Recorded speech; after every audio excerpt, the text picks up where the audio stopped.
Nako, Senator Rodante Marcoleta, pinagbawalan ng may dumalaw sa kanya. Ang tinding ng panggigipit, no? O, mga kababayan, gumising na kayo. Matinding panggigipit na ginagawa kay Senator Rodante Marcoleta. Dahil alam nila, ang nasa likod ni Senator Rodante Marcoleta, isang malaking pader, katulad ng INC. No? Talagang pupursige nila kahit makulong si Senator Marcoleta, ang gagawin, syempre, ipagpapatuloy tulad na sinabi ng spokesperson ng INC dun sa rally, makulong man si Senator Marcoleta, ipagpapatuloy nila yung pagsisiwalat ng katotohanan. At ngayon, wala silang ibang ginigipit kundi si Senator Rodante Marcoleta. Biruin mo, saka nakakita, Vice President ng Pilipinas, Senador ng Pilipinas, pagbabawalan mong dumalaw sa ospital, gasino lang yung kaibigan mo, dalawin mo, kasi nasa inagpis, nakakulong, ayaw nyo padalaw? Gusto nyo ma-stress si Senator Marcoleta? Yung ba gusto nyo? Kakaiba tong mga to. Di ba? Tapos gusto nila, si Senator Marcoleta mawala na. Hindi yan ang akto na kung saan mahal nyo taong bayan. Hindi nyo mahal taong bayan. Gusto nyo lang magigante kay Senator Dante Marcoleta. Wala kayong pakialam kahit ang taong bayan maapektuhan na dun sa flood control at sa mga baha nangyayari ngayon. Ngayon, umuulan. Umuulan ngayon. Baha na sa Quezon City, baha na. Ambon pa lang yan. Hindi pa masyadong bagyo yan. Yeah? Ngayon, ipagtatanggol nyo yan, ha? Yung flood control na yan. Samantala si Senator Marcoleta, nilalait nyo. Gusto nyo talaga mawala sa eksena at ginagantihan nyo na talaga huwag madalaw. Okay. Naintindihan natin sinabi ni itong CIDG na tauhan. Naintindihan natin yan na may sakit ang pneumonia si Senator Dante Marcoleta. Pero, yung sinabi at Sandigan Bayan, hindi ako makapaniwala eh. Di ba? Na okay, pag may pneumonia ka, pwede limitahan ng pagdalaw kasi nga naman pneumonia, baka mahawa. No? Pero, yung sabihin mong hindi na pwede mo kinu-question yata yung pagdalaw ni Sara pati ni Robin, aba, Vice President ng Pilipinas yun. Pare-parehas namin halal yan. Hinalal ng bayan yan. Di ba? Ibig sabihin, sasabihin naman, walang kinalaman yung taas. Pinababayaan ng taas, tama, mali. Saka nakakita niyan. Yun yan sa bilibid, bilanggo, pwedeng dalawin eh. Di ba? Kahit kaibigan eh. Di ba? Mali, tapos sila Sara kinustyon. Hindi po tama yata yan. Ito, panoorin po natin to kung anong reason ito. Panoorin natin. Para payagan yung isang individual na mabisita sa Senator Marcoleta. For example, yung basis nyo kay VP Sara and Senator Padilla, ba't sila napayagan? Yun yung request mismo ni Senator Marcoleta. Ni-request si Senator Marcoleta madalaw siya ng Vice President at madalaw siya ni Robin. Ibig sabihin, yung pagdalaw na yon, isang maramdamin yon. Ikaw ba naman nakulong ka, gusto mo makulong ka? Sino dito gusto makulong? Kahit di man makulong, nasa hospital ka, nasa hospital arrest ka, binabantayan ka ng maraming pulis, pagkatapos niya makukulong ka, sino dito gusto? Wala. May stress ka. At least man lang, mag-request ka ng mga pagkain na gusto mo sa misis mo. Ito gusto kong pagkain, ito ganyan, ito padalawin mo sa akin to. Di ba? Senador siya ng Pilipinas. I-request niya doon sa Vice President, dalawin siya ng Vice President. Tapos ko-questionin, aba, iba na yan. Isa lang ibig sabihin talaga niyan. Talagang ayaw nyo talaga may malaman sa inyo. Di ba? Okay lang. Di ba? Okay lang. No? Sana magtagumpay yung rally. Yung rally dyan na ginagawa sa Liwasan. No? Talagang marami yan. Ngayon, kahit mas maganda, kahit bumabagyo, mas papatunayan nila nag-rally sila kahit bagyo. Para mas lalo madama ng sambayan ng Pilipino na kahit bagyo, eto kami, nag-rally kami. Para ito yung sinisigaw ng taong bayan. At mas maganda kung may bagyo. Bakit? Mas maraming baha at mas mararamdaman ng sambayan ng Pilipino yung ipinaglalaban na nagrarally dyan sa Liwasan ngayon. Mamaya marami yan. Aabot ng 1,000 yan. No? Thank God kasi maraming umulan. Hindi mainit at mas mapapatunayan nila.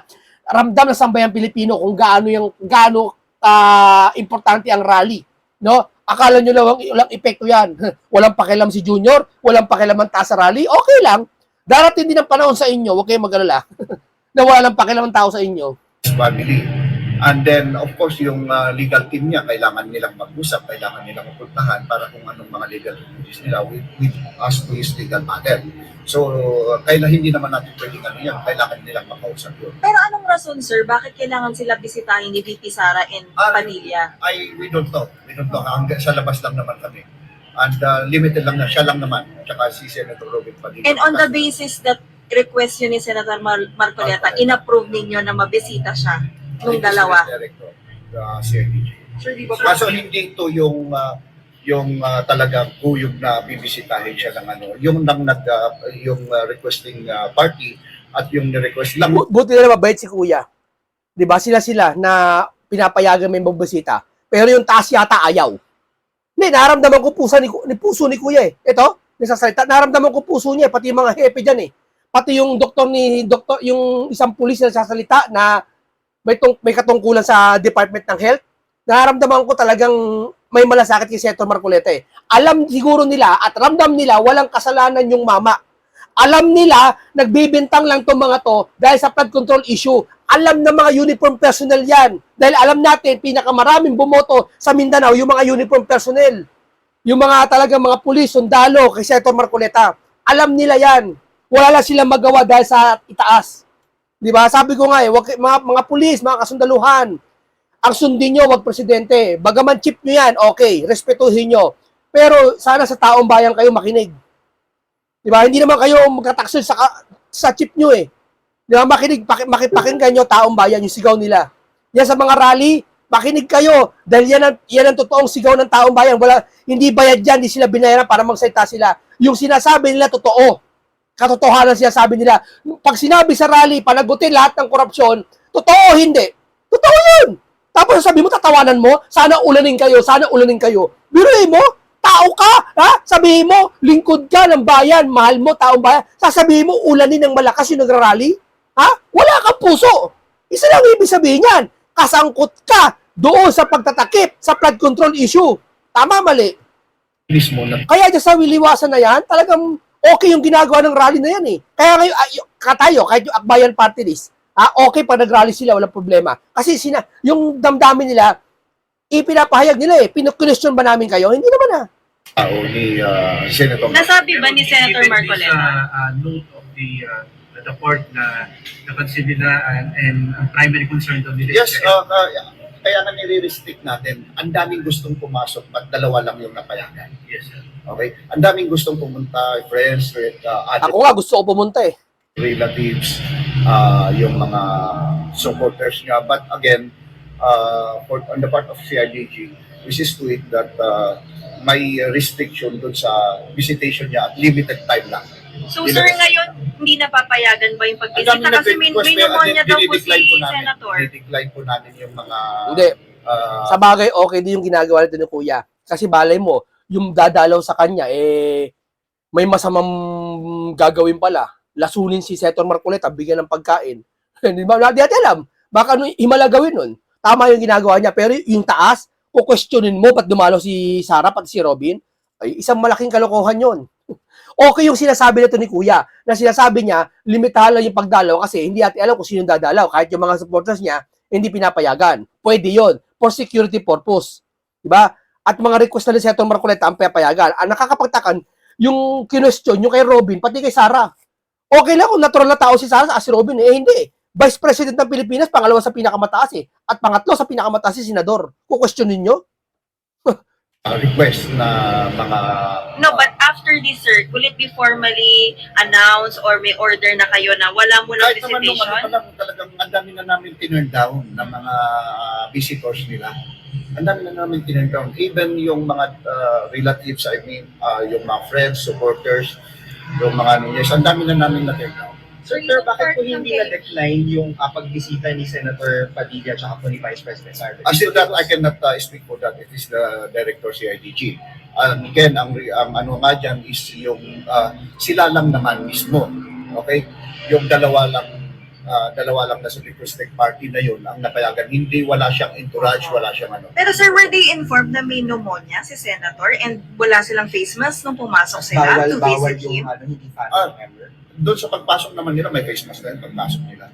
Nakarapya tayo ng ilaw, nag-brown out. Sa tingin mo, coincidence yung pag-brown out doon? Sa tingin mo, nagkataon lang yon?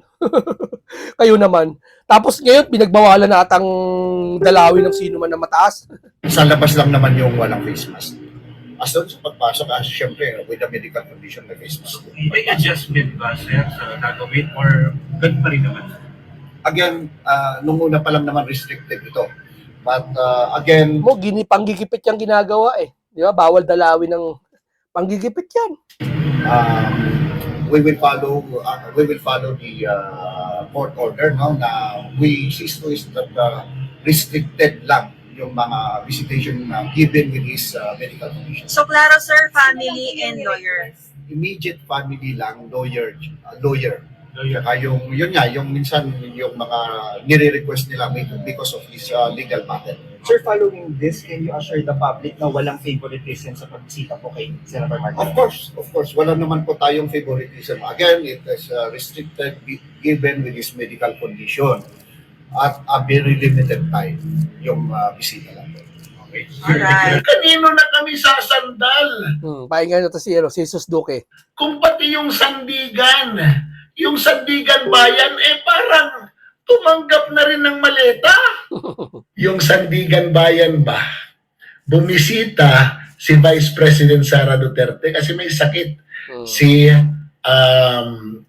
Senator Marcoleta habang nakadetini. Abay, question ng sandigan bayan kung bakit pinayagan ng PNP na makabisita ang Vice President kay Marcoleta. Sama na ugali, no? Pag tinanong mo yung mataas sa kanila, sabi walang kinalaman. Ang Pangulo, walang kinalaman? Yan na naman sasabihin nila. Wala silang kinalaman. Pero obvious naman, pumapayag sila, ikaw, Pangulo ka ng Pilipinas, nalaman mo, isang senador, dadalawang Vice President, hindi pinayagan. Aba, nakakapag-itang ulo yun. Mangingialam ka, kahit bilang isang presidente ka. Mangingialam ka, kukwestiyonin mo. At sabihin mo, teka muna. Diba? Kung Cisco yung nakaupo dyan, pakikialaman nyo na yan. Diba? Ganoon ang leader, ha? Ganoon ang leader. Oh, bakit di pinapasok yung bisita? Karapatan ng ng nakakulong.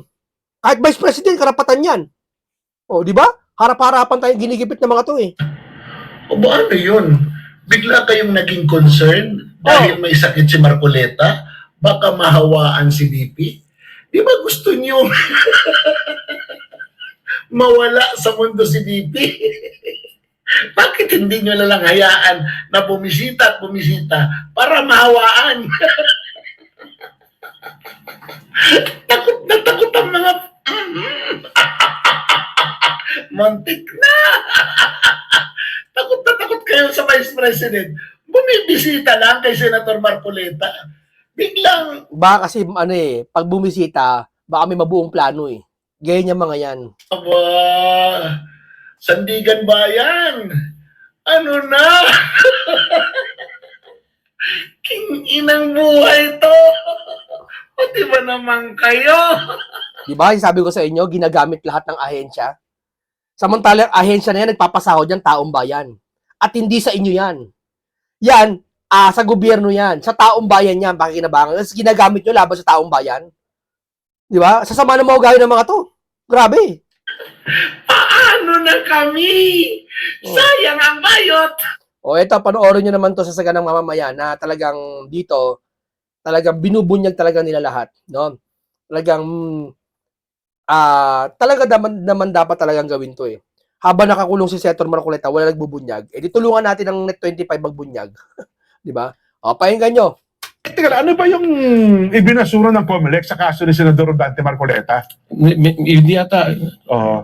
Kasi, bagamat ito nauna na ito, no? Inapila ata ito inapila ito, di ba? Ng grupo na sa COMELEC, ayun, anyway, mamaya, balikan natin. Eksakto lamang po eh. Ukol sa usaping ito, at ano magiging epekto siguro nito sa kasalukuyang kasong kinakaharap niya sa Sandigan Bayan. Hindi naman tayo po rito sa saganang mamayan ay kinukuha lang natin ng pansin.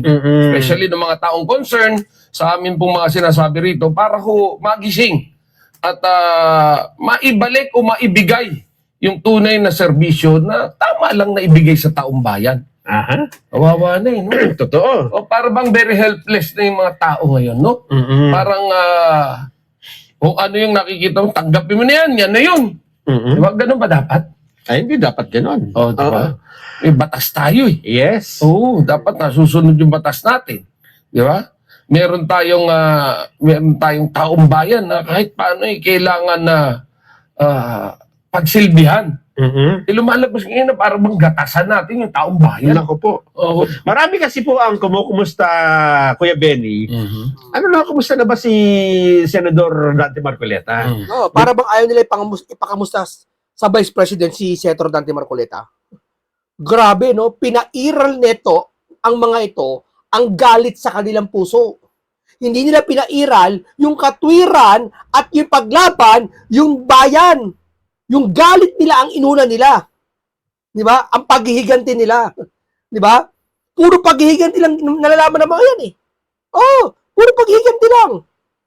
Kung paghihigantihan mo si Senator Marcoleta, okay lang sa'yo? Kahit yung sinasabi ni Senator Marcoleta para sa bayan? Wala kang pakialam, makapaghiganti ka lang kay Senator Marcoleta, maasar mo lang, maghiganti ka lang, mamatay na si Marcoleta, lahat gagawin mo. Di ba? Makapaghiganti ka lang.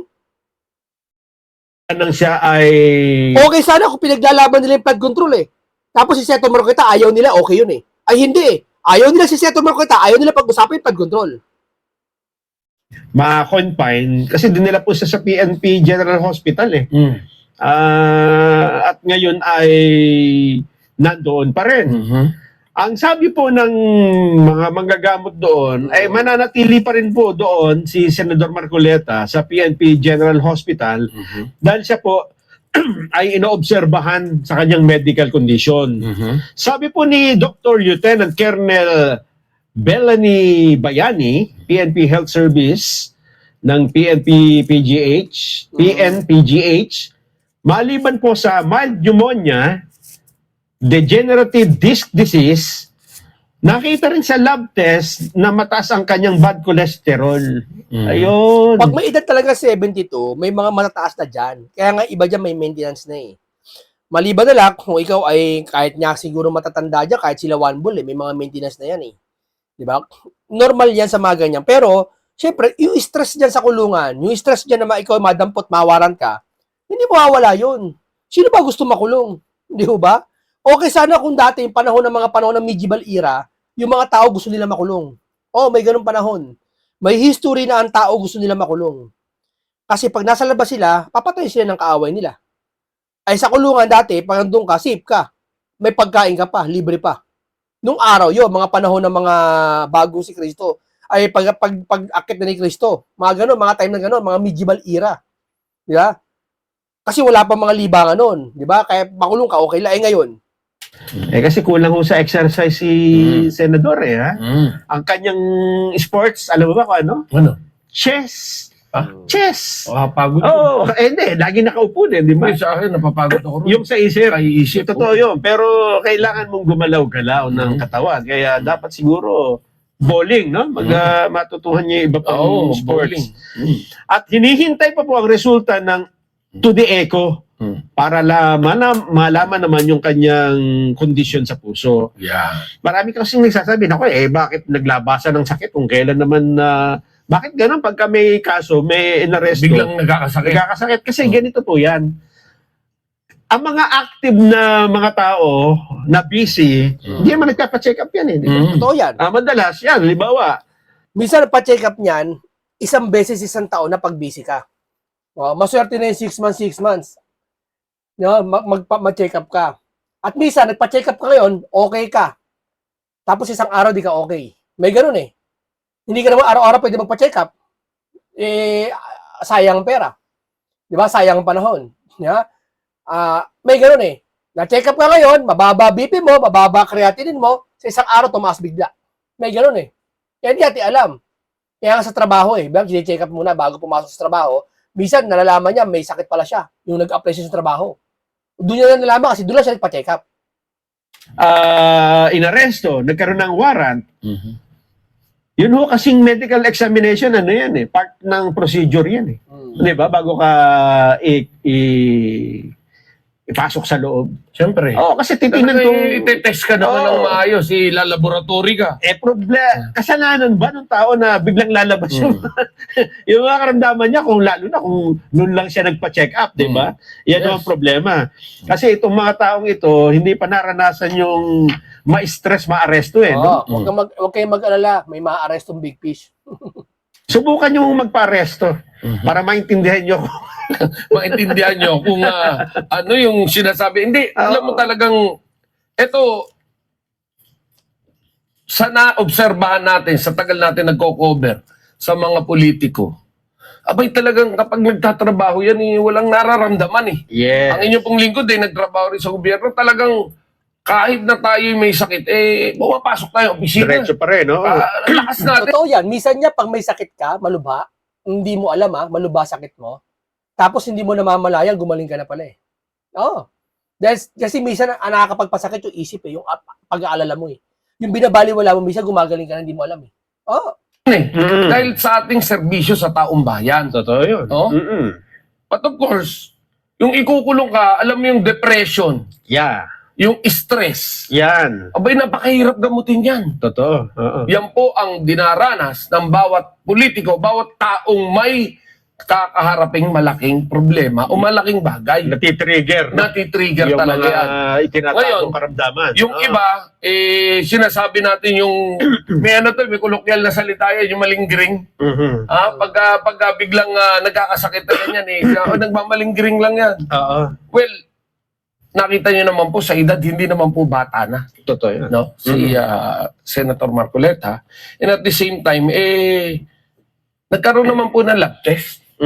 Laboratory. Oo. Hindi naman magsisinungaling. Oo, hindi naman magsisinungaling yan. But of course, kapag yan ay nagsinungaling, at yun ang mga ating mga doktor kinusintihan, abay, pwede yung kasuhan yung mga yan, yung mga doktor. At saka mapakahirap naman. Kaya wala hong doktor mahirap yan. na isasakripisyo ang sarili niya para lang Gumawa ng sakit. gumawa ng sakit-sakitan o yung pagmamalinggering ng isang tao. Kaya tama yung sinasabi ni Senator Ping Lacson, Benny.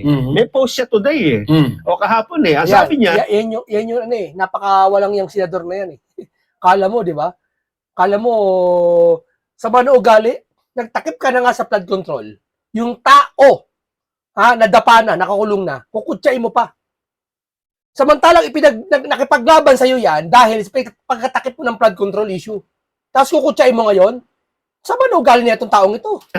bawal magkasakit, mahal ang gamot. Yan. Tama. Bawal magkawaran, baka magkasakit. Oo. Totoo yan. Totoo yan. Senador, Totoo. Kaya nga siya ay umalis ng bansa Kaya nga nagtago si Pinky kasi ayaw magkasakit.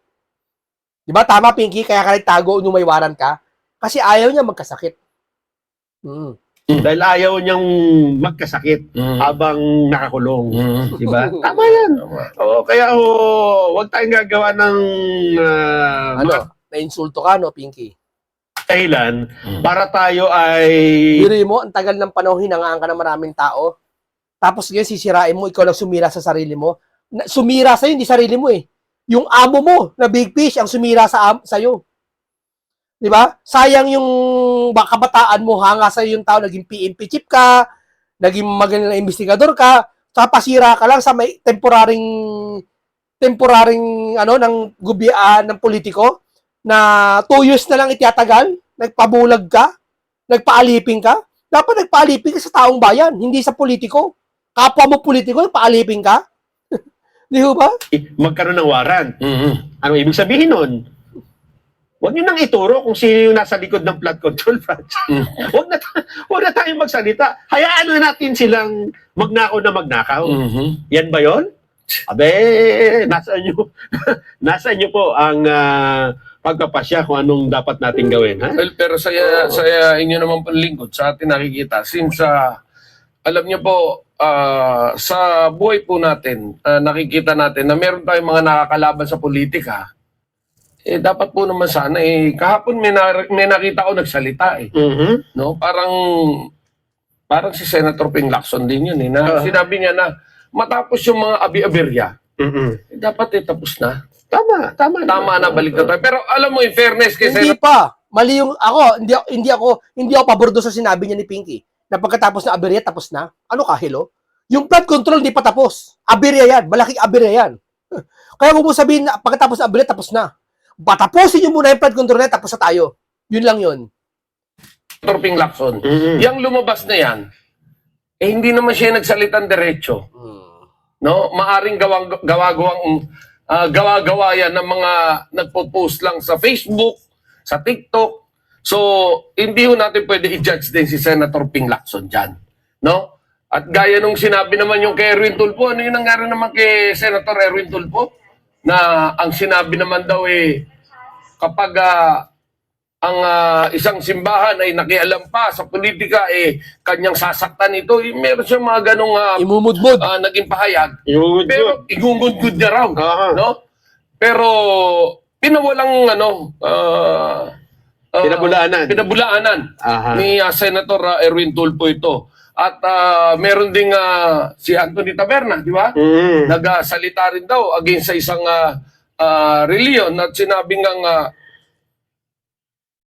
merong hindi magandang naging pahayag. Peke. Pero puro fake news po ito. Kung kaya sa sinabi ni Senator Ping Lacson nung kamakailan lang na kapag ang isang issue sa Senado ay pinag-awayan, sana pagkatapos noon ay magsama-sama at magtrabaho na muli. Totoo. Malamang siguro ganun ang nasa damdamin niya. Pero etong lumabas na ito, na sinasabi, na para bang nangungutya pa, di ba? Mhm. Na kapag ikaw ay bawal ang magkasakit dahil mahal ang gamot at bawal din ang magkawaran dahil baka magkasakit. Mhm.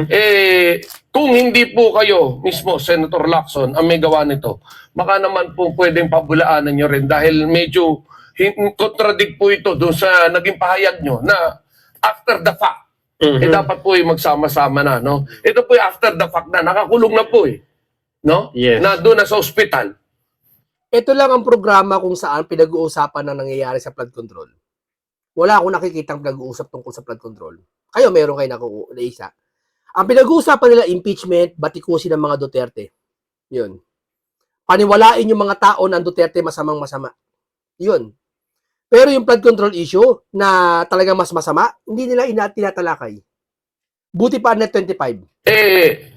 Alam niyo, yung sa ospital ka nakakulong, mahirap din, Totoo. Oo, yung hindi ka makalabas, hindi ka di ba? Mahirap din, no? Kaya ito lang yung ating panawagan dito. Baka naman gusto niyo i-deny kung hindi kayo yan. Mhm. Di ba? At ang isa pang balita po today na lumabas, galing naman ito sa COMELEC. Ba't wala rito sa atin? Ito, sa Sige, pakibasa mo nga, Kuya Benny. Oo. itong ang COMELEC ay sinimulan na. Hindi, Ay, hindi, hindi ba? hindi yan mag-iimprenta yan eh. Mag-imprenta. Oo. Ano ba imprenta? Warrant? Usong-uso warrant ngayon no?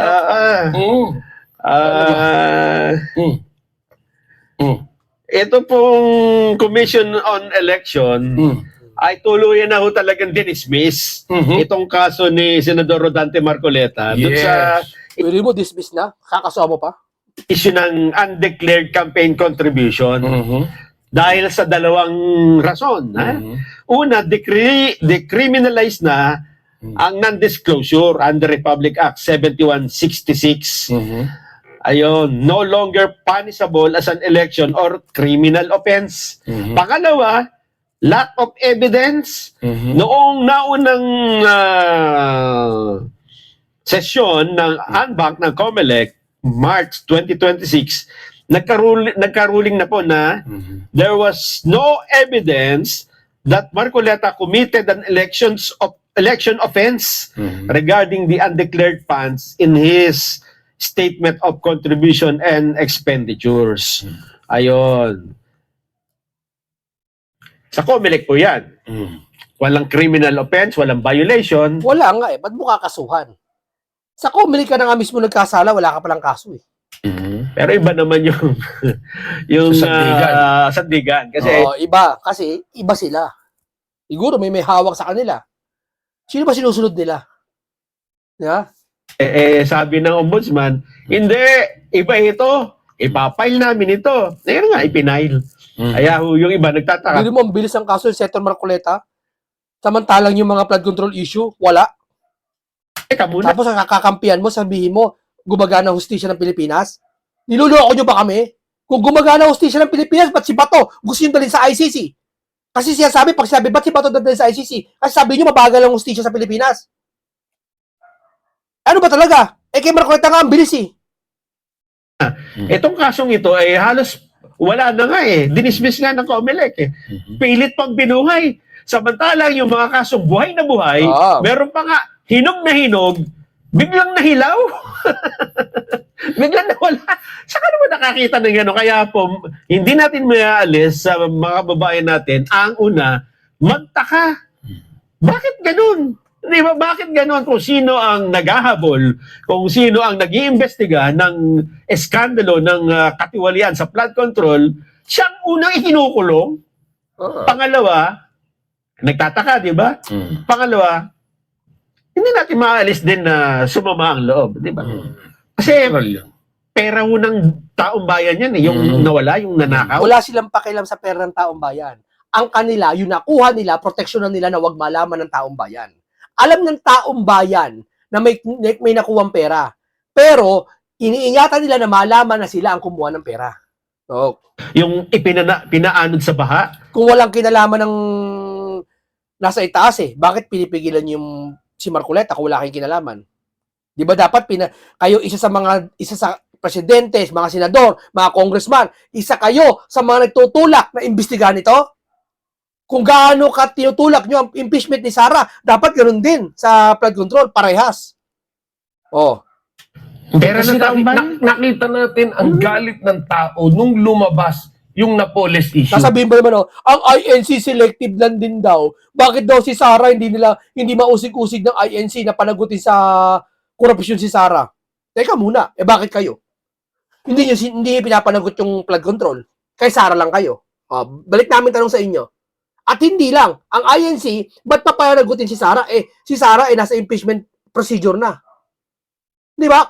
Ang pinapanagot ng INC, at sinasabi nila, pati ni Senator Marcoleta, yung flood control kasi, ang flood control, tila yata wala nang tumatalakay. Kinakalimutan na. Di ba? Biruin mo si Erwin sabihin, mag-move on na. Kaya niya sinabi yung mag-move on, hindi para sa sarili niya Pinaparinig niya doon sa mastermind na mag-move on na. Para yung mastermind, tuwang-tuwa, wow, kakampi ko to si Erwin. Kakampi ko to. Hindi ko to pag-iinitan. Ganun yon. Akala nyo, hindi ko alam, hindi natin alam. Ilang daang milyon lahat yun. Ngayon, bilyon, trilyon. Oo. Siguro sa tingin ninyo, kung inyong titingnan lang ang social media, baka sabihin, konti lang yung kayang-kaya na, yan ang akala ninyo. Ganyan din ang sinabi nyo nung nakarang eleksyon. Kapag social media ang ginawa mong barometer o sukatan, kung alin ang public opinion na mas malamang sa taong bayan, nagkakamali kayo. Kaya inuulit ko, mga kababayan, kapag ka itong mga taong ito ay hindi na nakapagtempe, baka, mag-traffic. di ba? Baka meron na namang hindi makapasok ng trabaho. Baka nga. Kasi tayo, Hindi mo sabihin mo, walang kwenta yung rally. Ipinaglalaban ng rally yung korupsyon, tapos ikaw sabihin mo walang kwenta. Isa lang ibig sabihin nun, ayaw mo may matuklasan sa flood control dahil yung amo mo ang nakamukha dyan. Yan sa flood control na yan. Ay observer lang. At tama yung yung observation natin last election na yung iba nang hawak dun sa mataas na ang daming engagement sa social media, Benny. Ang taas ng Google nila, ano tawag doon? Yung hits. Ang taas million Ay sabi namin, followers. sabi namin ni Jet, teka muna sa social media kasi pwedeng paulit-ulit di ba? Pinaulit-ulit. Pwedeng ilang tao lang yan. Pwedeng kahit hindi butante. Anong lumitaw? Ayun, Trolls. pagdating na eleksyon, talo. Samantala, si Senator Marcoleta, pang-17. Yes. Nung lumabas. Sa survey. Nung lumabas, pang-anim. Ang layo, di ba? Yes. So nakikita natin kung ano yung, hindi to, survey na kung manipulasyon. Di ba? Pero before we talk about Anong anything basihan? else, Okay, maraming salamat po sa inyo. Dito lang po tayo. Mabuhay kayo, Senator Dante Marcoleta at sa ganang mamamayan, sa lahat ng cast. No? Isang komentaryong punong-puno ng karunungan at kaalaman at makabulong talakayan naman ang akin natin sa inyo. Lesson learned, marami kayo natutunan. At ito ay punong-puno ng sustansya ang talakayan na to. No? Ingat lagi kayo. Paalam po sa inyong lahat.